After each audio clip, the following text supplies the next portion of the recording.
Guys, welcome back to star കപ്പിളിൻ്റെ പുതിയൊരു വീഡിയോയിലേക്ക് എല്ലാവർക്കും സ്വാഗതം. അപ്പോൾ ഇന്നത്തെ നമ്മുടെ വീഡിയോ എന്താണെന്ന് വെച്ച് കഴിഞ്ഞിട്ടുണ്ടെങ്കിൽ, നമ്മളിപ്പോൾ ന്യൂ ഇയർ ഒക്കെ കഴിഞ്ഞതിന് ശേഷം ന്യൂ ഇയർ വീഡിയോയ്ക്ക് ശേഷം വരുന്ന ഫസ്റ്റ് വീഡിയോ ആണ്. ഈ വർഷം ഇതായതിനു ശേഷം പിന്നെ ആദ്യത്തെ ഒരു ലോങ് വീഡിയോ ആണ് കേട്ടോ. അപ്പോൾ ഇന്നത്തെ വീഡിയോ എന്ന് പറയുന്നത് ഒരു കുക്കിംഗ് വീഡിയോ ആണ് കേട്ടോ. അപ്പം നമ്മൾ കുറച്ച് നാളുകളായി ഇപ്പോൾ കുക്കിംഗ് വീഡിയോസ് ഒന്നും ചെയ്യാറില്ല. അപ്പോൾ ഞാൻ ഒരു കുക്കിംഗ് വീഡിയോ ആണ്. അതുപോലെ തന്നെ ഒരു അടിപൊളി സ്നാക്സ് എന്ന് പറയാം. ഇപ്പോൾ സ്കൂളൊക്കെ ഇട്ട് വരുമ്പോൾ പിള്ളേർക്ക് ഡിഫറെൻ്റ് ആയിട്ട് നമുക്ക് എന്തെങ്കിലുമൊക്കെ ഉണ്ടാക്കി വെക്കണമെങ്കിൽ അതിന് പറ്റിയൊരു ഡിഷായിട്ടാണ് ഞാൻ വന്നിരിക്കുന്നത്. അപ്പോൾ നമ്മുടെ ഡിഷ് എന്ന് പറഞ്ഞാൽ വേറെ ഒന്നുമല്ല, നമുക്ക് പെട്ടെന്ന് തന്നെ വീട്ടിൽ പ്രിപ്പയർ ചെയ്യാൻ പറ്റിയ, വീട്ടിലെപ്പോഴും ഉണ്ടാകുന്നൊരു സാധനം വെച്ചിട്ട് നമ്മൾ ചെയ്യാൻ പോകുന്നത് വേറെ ഒന്നുമല്ല, നമ്മുടെ ഉരുളൻകിഴങ്ങ്. മറ്റു നാട്ടിൽ നിന്ന് തട്ടിയെടുത്ത് വന്ന ഫ്രഞ്ച് ഫ്രൈസിൻ്റെ ഒരു വകഭേദമാണ് ഞാൻ ഉണ്ടാക്കാൻ പോകുന്നതെന്ന് വേണമെങ്കിൽ പറയാം.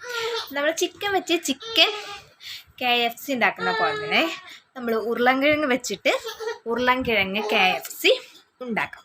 ഇവിടുത്തെ എൻ്റെ മോളിൽ എഴുന്നേറ്റ് കേട്ടോ, അതിൻ്റെ തൊട്ടികൾക്ക്. അപ്പോൾ നമുക്ക് ഒരു ഉരുളൻകിഴങ്ങ് KFC എങ്ങനെ ഉണ്ടാക്കാം നോക്കിയിട്ട് ഓടി വരാം വേഗം. അപ്പോൾ ഇതാണ് നമ്മുടെ മെയിൻ ഐറ്റം എന്ന് പറയുന്നത്. അപ്പം നമുക്ക് നമ്മുടെ ഉരുളൻകിഴങ്ങ് എടുത്തിട്ട് നീളനെ ചതുരനായിട്ട് നുറുക്കുക. അതായത് നമ്മൾ ഫ്രഞ്ച് ഫ്രൈസ് നുറുക്കണം, പക്ഷേ അതിനെക്കാട്ടും കുറച്ചും കൂടെ കട്ടിയിൽ നുറുക്കാട്ടോ നമുക്ക് ഈ ഒരു പരുവത്തിൽ. എന്താണെന്ന് വെച്ചിട്ടുണ്ടെങ്കിൽ ഇതൊരു KFC ആണല്ലോ, പൊട്ടാറ്റോ KFC ആയതുകൊണ്ട് തന്നെ കുറച്ചും കൂടെ കട്ടിയിൽ നുറുക്കാം. ഈ നുറുക്കി വെച്ചായിരിക്കും നമ്മൾ ആദ്യം തന്നെ നല്ല തണുത്ത വെള്ളം ഒഴിച്ച് വെക്കാം. കുറച്ച് അതിങ്ങനെ മുങ്ങിക്കെടുക്കാവുന്ന രീതിയിൽ തണുത്ത വെള്ളം ഒഴിച്ചിട്ട് വെക്കാം കേട്ടോ. അപ്പോൾ അതവിടെ ഇരിക്കട്ടെ. ഇനി നമുക്ക് ബാക്കിയുള്ള സാധനം നോക്കാം. ഇനി ഇത് മാഗ്നേറ്റ് ചെയ്യാൻ വേണ്ടിയുള്ള ഇതാണ് നമ്മൾ ഇതാക്കാൻ വേണം. അപ്പോൾ ആദ്യം തന്നെ ഒരു പാത്രം എടുത്തു, അതിലേക്ക് നമ്മൾ കുറച്ച് മൈദപ്പൊടി ഇടുക. ഒരു 3-4 സ്പൂൺ ഇട്ട് കൊടുക്കാം കേട്ടോ. നമ്മുടെ ക്വാണ്ടിറ്റിക്ക് അനുസരിച്ച് ഇട്ട് കൊടുക്കാം. ഞാനൊരു 3 ടേബിൾ സ്പൂൺ ഇട്ടിട്ടുണ്ട്. പിന്നെ അതിന് ശേഷം നമുക്ക് ഞാൻ അടുത്തതായി ആഡ് ചെയ്യേണ്ടത് കുറച്ച് ഉപ്പ് മെയിനാണ്. പിന്നെ സോഡാപ്പൊടി ആഡ് ചെയ്ത് കൊടുക്കുക. അതും ഒരു നുള്ള് ഉപ്പ് ആവശ്യത്തിന് ഇട്ട് കൊടുക്കുക, സോഡാപ്പൊടി. പിന്നെ നമുക്ക് മുളക് പൊടി ഇട്ട് കൊടുക്കാം. മുളക് പൊടി എരിവ് നന്നായി വേണ്ടവർക്ക് അതിനനുസരിച്ചിടാം, കുറച്ച് വേണ്ടവർക്ക് അതിനനുസരിച്ച്. പിന്നെ ഞാൻ ഇട്ട് കൊടുത്തത് കുറച്ച് കാശ്മീരി ചില്ലിയാണ്. നമുക്ക് ഇത്തിരി ഒരു കളറ് കിട്ടാൻ വേണ്ടി കാശ്മീരി ചില്ലി ഇട്ട് കൊടുക്കുക. പിന്നെ ഇപ്പോൾ ഇട്ടത് ഉപ്പാട്ടോ. നേരത്തെ ആദ്യം ഇട്ടത് സോഡാപ്പൊടി ആയിരുന്നു. ഇപ്പോൾ ആവശ്യത്തിന് ഉപ്പിടുക. ഉപ്പ് എന്നിട്ട് കുറച്ച് വെള്ളം ഒഴിച്ച് ഒരു കട്ടി രൂപത്തിൽ, വല്ലാണ്ട് നമുക്ക് ലൂസായി പാടില്ല. അതായത് നമ്മുടെ ഉരുളൻകിഴങ്ങുമ്പോൾ നമ്മുടെ ഈ മാവ് പിടിച്ച് നിൽക്കണമല്ലോ, അപ്പോൾ അതിൻ്റേതായ രീതിയിൽ കട്ടിയായിട്ട് തന്നെ നമുക്ക് ഈ ബാറ്റർ ഉണ്ടാക്കാം. എന്ന് വെച്ചിട്ടുണ്ടെങ്കിൽ സാധാ പോലെയല്ലോ, ഉരുളൻകിഴങ്ങ് വേഗം ഒലിച്ചിറങ്ങും. അപ്പോൾ അതിന് വേണ്ടി നമ്മൾ കുറച്ച് കട്ടിയിൽ തന്നെ നമ്മുടെ എന്തുണ്ടാക്കണം, ഈ ബാറ്റർ ഉണ്ടാക്കി വെക്കണം കേട്ടോ. വല്ലാണ്ട് ലൂസാവാൻ പാടില്ല, അത്യാവശ്യം ഒരു കട്ടിയിൽ തന്നെ നിൽക്കണം. അപ്പോൾ അങ്ങനെ നന്നായി നമുക്ക് മിക്സ് ചെയ്തിട്ട് അങ്ങനെ നമ്മുടെ മാവ് സെറ്റാക്കി വെക്കാം.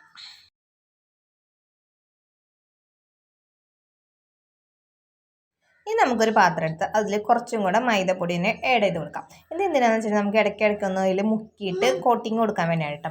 കുറച്ചധികം തന്നെ മൈദപ്പൊടി എടുക്കണം. പിന്നെ ഇതിലേക്ക് നമ്മൾ നേരത്തെ ആഡ് ചെയ്തത് അതിൽ സെയിം ആഡ് ചെയ്ത ഐറ്റംസ് തന്നെ മുളക് പൊടി വേണമെങ്കിൽ മുളക് പൊടി ആഡ് ചെയ്യാം. പിന്നെ കളറിന് വേണ്ടി നമ്മൾ കാശ്മീരി ചില്ലിയും കൂടെ ആഡ് ചെയ്ത് കൊടുക്കുന്നു. പിന്നെ നമ്മൾ ഞാൻ കുറച്ച് ഉപ്പും കൂടെ ആവശ്യത്തിന് ആഡ് ചെയ്ത് കൊടുക്കുക. പിന്നെ ഇതിലും കുറച്ച് സോഡാപ്പൊടിയും കൂടെ ആഡ് ചെയ്ത് കൊടുക്കുക. കുറച്ച് കാശ്മീരി പൊടിയും കൂടെ ഒക്കെ ആഡ് ചെയ്തിട്ട് വീണ്ടും നന്നായിട്ട് മിക്സ് ചെയ്യുക. ഇതിൽ വെള്ളം ഒഴിക്കാൻ നമുക്കിങ്ങനെ ഡ്രൈ ആയിട്ട് തന്നെയാണ് വേണ്ടത്. അപ്പോൾ അത് നന്നായി ഇളക്കി മിക്സ് ചെയ്തെടുക്കുക. പിന്നെ നമ്മളൊരു പ്ലേറ്റിൽ തന്നെ എടുക്കുന്നതാണ് നല്ലത്, അല്ലെങ്കിൽ നമുക്ക് മുക്കാൻ കുറച്ച് ബുദ്ധിമുട്ടായിരിക്കും. ഇതിനാകുമ്പോൾ നമുക്ക് നന്നായിട്ട് കോട്ട് ചെയ്തെടുക്കാൻ പറ്റും. അപ്പോൾ ഇത് നന്നായി മിക്സ് ചെയ്തെടുക്കാം.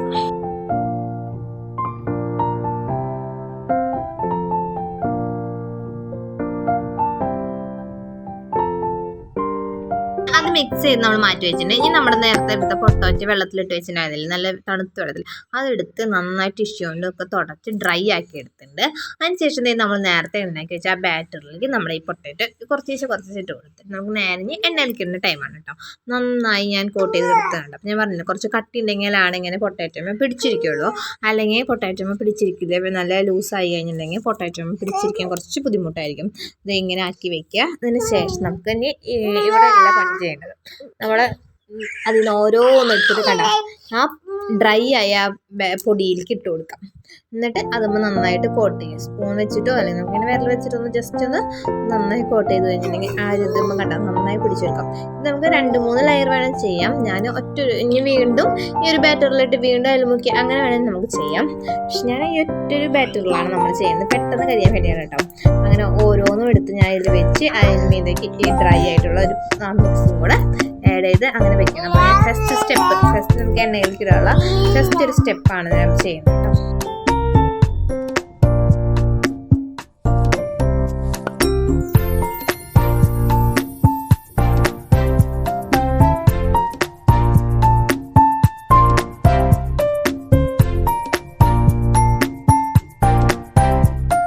അതെല്ലാം സെറ്റാക്കിയതിന് ശേഷം നമ്മൾ നേരെ കൊണ്ടുവന്ന് എണ്ണയിലേക്ക് എണ്ണ ചൂടാക്കി അതിലേക്ക് ഒന്നിട്ട് നമുക്ക് സാധാരണ നമ്മളെ KFC വരുമ്പോൾ ഒരു പരുവുണ്ടാവില്ല, അതായത് ഒരു പട്ടുറുമ്പ് കളർ എന്നൊക്കെ പറയുമ്പോൾ പോലെ ഒന്ന് എന്താ പറയുക ചുവപ്പിച്ചെടുക്കുക. അതായത് വേവാണ് നമ്മുടെ ആ മൈദമാവ് ഒന്ന് വെന്ത് വരുന്ന രീതിയിൽ ഒന്ന് ഫ്രൈ ചെയ്തെടുക്കാം കേട്ടോ.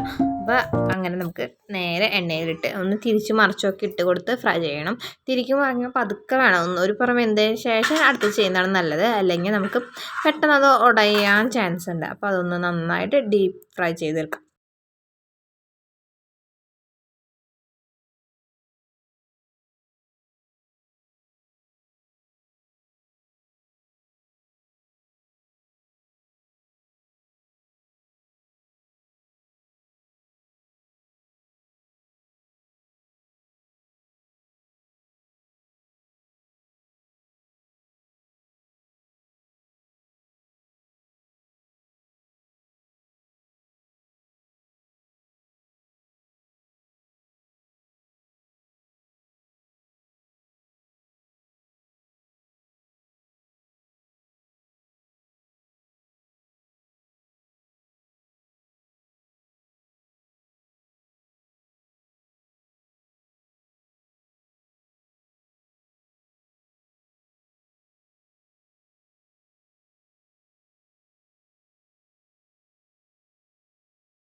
അപ്പോൾ ദേ ഒരുവിധം നമുക്കിങ്ങനെ പാകമായിട്ടുണ്ട്. അപ്പം നമുക്കിനി ഇത് 2 പുറം നന്നായി വെന്തുണ്ട്.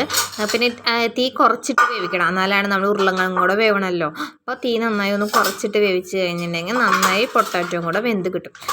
നന്നായി ഞാൻ ഒന്ന് ഇളക്കി കൂട്ടി വീണ്ടും മറച്ചിട്ടിട്ടുണ്ട്. ഇനി അതിന് ശേഷം നമുക്ക് ദേ വീണ്ടും കോരിയെടുക്കാം കേട്ടോ. ഒരുവിധം ഫ്രൈ ആയിട്ടുണ്ട്, നന്നായിട്ട് ഒന്ന് മുരിഞ്ഞ് വന്നിട്ടുണ്ട്.